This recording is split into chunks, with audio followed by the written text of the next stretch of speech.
কাজ পেটে ভাতের দাবিতে গ্রাম পাহাড়ে যখন প্রতিবাদের ধ্বনি উচ্চারিত হচ্ছে, তখন রাজ্যের মুখ্যমন্ত্রী দাবি করছেন 10 মাসে ভিশন ডকুমেন্টের দেওয়া প্রতিশ্রুতির 50% কাজ হয়ে গেছে।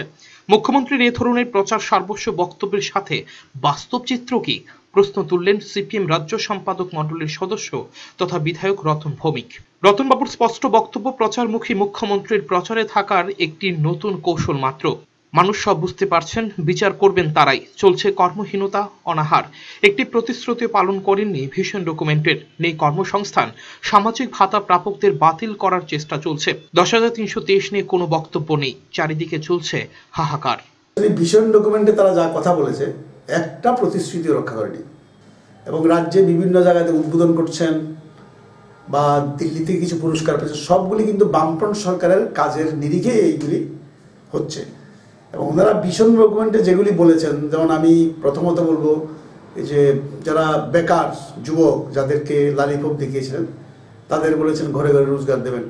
আজকে 10 মাসে গ্রামে হাহাকার, কাজ নেই, যেই কাজ ছিল এগুলিও বন্ধ হয়েছে। রেগার কাজ নাই, রেগার কাজ করলে মজুরি পাচ্ছে না। এটা যদি ওনাদের 50% হয়তো বলার কিছু নাই। আপনার 10,323 যারা স্কিমে কাজ করেন তাদের রেগুলার করে দেবেন, তাদের চাকরি দেবেন। আজকে 10 মাস এসে তাদের কথা চিন্তাই করছেন না তারা।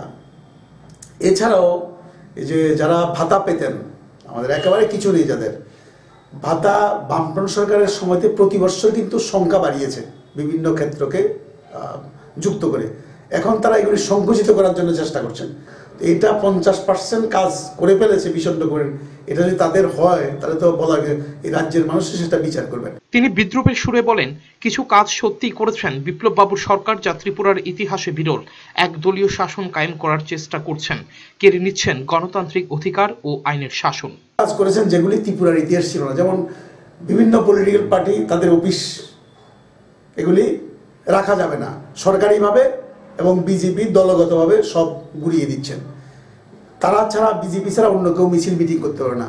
আপনারা কালকে উদাহরণ দেখেন উদয়পুরে যে নারীদের মিছিল, এটা পর্যন্ত তারা বানচাল করে দিয়েছেন।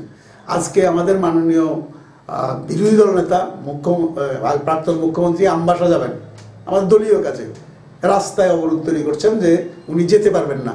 এটা তাদের যদি নমুনা হয় গণতন্ত্রের বা এই বিজেপি সরকারের, এই কাজগুলি তারা খুব ভালো করছেন। ব্যুরো রিপোর্ট, চ্যানেল 3 রাত।